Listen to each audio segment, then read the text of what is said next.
So I had my doubts about Robert Pattinson as Batman. Was I wrong for those doubts?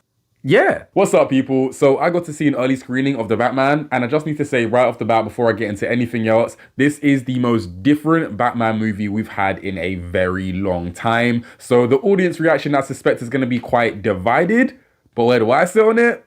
I thought it was absolutely amazing. All right, so The Batman, starring Robert Pattinson, follows Bruce Wayne 2 years into being the Batman, and there's a serial killer on the loose. As Batman and Jim Gordon work together to solve the crime, they'll learn about a deeper conspiracy about Gotham that changes everything. So you know when the trailer dropped and everyone was comparing it to like Zodiac and Seven and that kind of stuff? They were absolutely right in that comparison, but throw in films like Chinatown and Sin City. This is a neo-noir crime film first and a superhero movie second, and it does not shy away from that fact. It's got all the bells and whistles. It's got inner monologues over these dark, rainy tracking shots of Gotham City. The characters even talk like they're in a 70s crime movie. One day, a rain will come and wash away the scum off these streets. I am vengeance. And that vibe and aesthetic suits Batman really well, and especially it suits Gotham really well. The film treats Gotham like it's literally hell. It's dark, it's desaturated, it's mucky. You don't want to live there. There's crime on every corner. I know previous Batman installments all pretty much had that, but this one really leans into it. Like, it looks horrible, miserable. So as you can imagine, the tone pretty much stays there in this dark, gritty place, and the only time it really comes up into a more brighter and warmer feel is when Bruce is talking to people like Alfred or Selina, where he's actually showing affection. And that balance of dark, serious, and gritty to those quiet, intimate moments is handled really well. Which brings me to my next point, and I think the point everyone's waiting for me to talk about, Batman himself. To save everyone from worry, let me say right now, Robert Pattinson is a great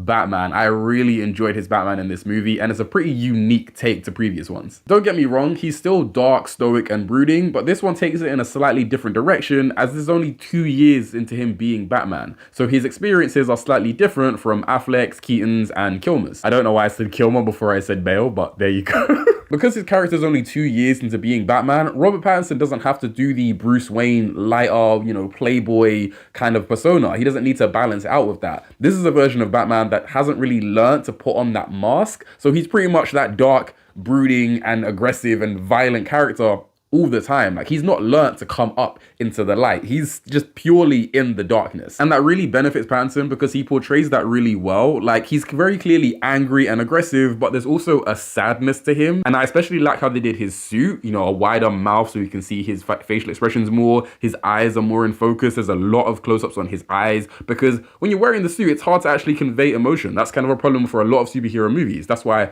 in all of the Spider-Man films, there's so many scenes of him taking off the mask because they want to convey emotion. Whereas this one, Bruce is actually in the Batman suit probably more than he is just regular Bruce Wayne. And I think that's really interesting. They conveyed all the emotion that they needed to strictly from his eyes and his mouth. Just pure facial expression in those areas. So hats off to Robert Pattinson. This Batman also leans way more into the detective side of Batman, which I think a lot of people will agree is probably the most interesting version of Batman from the comics and from other media. And I really just love that. They put a lot of focus on him looking for clues, finding things that everyone else in the room can't see, him solving the riddles just like straight away. All of that only 2 years into him being Batman, really showing that he is the world's greatest detective. Now, to fit this Batman into that crime noir world more, they had to sacrifice some of the more sci-fi, fantasy, comic booky elements of Batman that we're familiar with. So his utility belt is very limited, his fighting is less refined, less of a ninja, more of an MMA street brawler. But don't get me wrong, the action and fight scenes are so fun to watch because they put more focus on the fight choreography. Like, rather than just having stunt doubles get thrown around or having CGI do the work for you, you clearly see the fluidity of Robert Pattinson's movements, of how his opponent's moves, and how he takes hits but still kind of works out how to beat his opponent. You can kind of see him calculating how to win the fight mid-battle, and I think that's really interesting. And the way he is vulnerable, the way he's taking hits, it feels very intentional, showing that he's not the fully experienced Batman that we know. He's slightly less perfect so that we can kind of relate to him more. Like, when he takes a hit, we kind of feel it. The worlds that Matt Reeves created is so down to earth and gritty, even more so than the Dark Knight trilogy, and I think that really works well. Just understand going in that it's at the expense of the more superhero elements of Batman. Zoe Kravitz's Catwoman is amazing to watch. She's badass, she's elegant, she's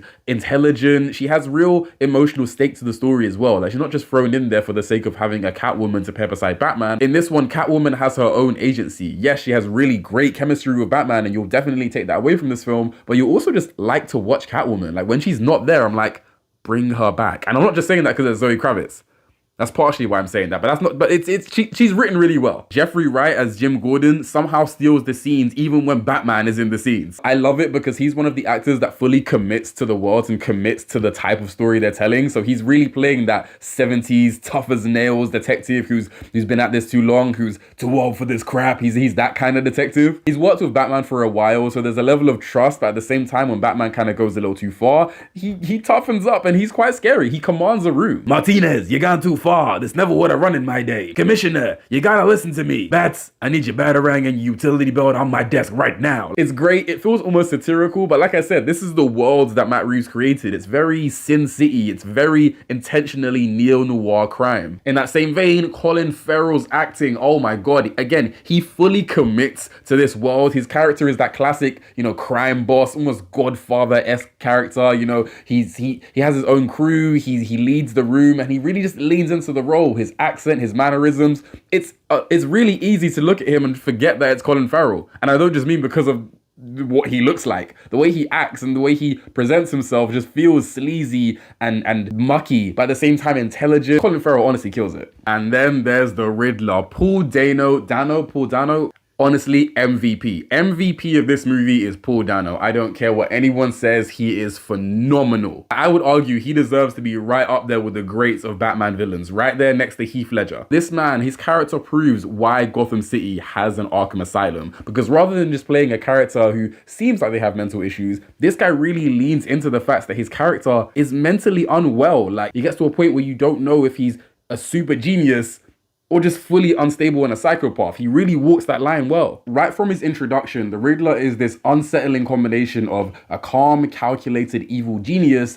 with a really mentally unwell, rageful, and reckless villain. We can never really guess or anticipate what he's gonna do next. He's got a mask on for a lot of the time, so a lot of what Paul Dano is doing is just through body language and voice alone, and the things he was doing with his voice was so well done. Like, he didn't necessarily need to, but he puts these little inflections in his voice. He has these mannerisms in his body language and the way his hands move and stuff that really just make you feel uneasy. Such a clever way to tackle this character, and it feels very much inspired by Heath Ledger's Joker, in the sense that Heath Ledger put a lot of attention to detail in things like his body language, in his movements, in his voice. Look, I could go on for ages about how much I love this film. The score was good, the visuals were amazing, I love the tone it set, I love the detective noir feel to it. The formula of having to solve riddles along with Batman and Jim Gordon was really captivating and keeps you as an audience member hooked in the story. I think that's what a lot of mystery films and TV shows do well. Like, they take the audience along the story with you, so you as an audience member, even though you probably won't solve it faster than freaking Batman, you're still trying your best to work out what's going on. I ain't gonna lie, I did solve one of the riddles before Batman and Jim did. I felt pretty proud of that. What slightly let me down was the fact that the superhero nerd in me was kind of looking for more of a superhero-esque feel to it, and that's where I feel like the reaction will be divided from fans, because some people are probably just going in to expect a standard Batman film where he fights the bad guy and saves the day, but this is much more of an intricate story, much more of a personal story for Bruce Wayne as a character and for Gotham as a city. But here's the thing, that serious noir tone works really well for the comic book stories that this film was clearly trying to either adapt or be inspired by. Things like The Long Halloween, Black Mirror, or Hush. And don't worry, it's still Batman, it's still a comic book movie, so it still takes its liberties with realism. There's a little suspension of disbelief going on, but in a way that still makes you feel like this Batman can get hurt. This is a real world with real life consequences. Plus, those same sci-fi, fantasy, comic book elements are still in the film. They're just kind of laid in a way that could be developed later on in sequels. Again, this is Batman 2 years into being Batman. At the end of the day, the Batman kept me hooked, it kept me thinking, and the main cast absolutely killed it. Excellent directing on Matt Reeves' part. I am giving the Batman a confident 9 out of 10. And I need to give it a little bit more thought, but it could very well compete as the best Batman movie ever. I ain't saying whether it does or not, but it's up there. Guys, in the comments, let me know your current Batman movie ranking, and feel free to come back to this video after you've seen the movie to update it with this Batman and where it sits for you. I hope you guys really enjoy the movie, and I hope you've enjoyed this video, and that's the tea.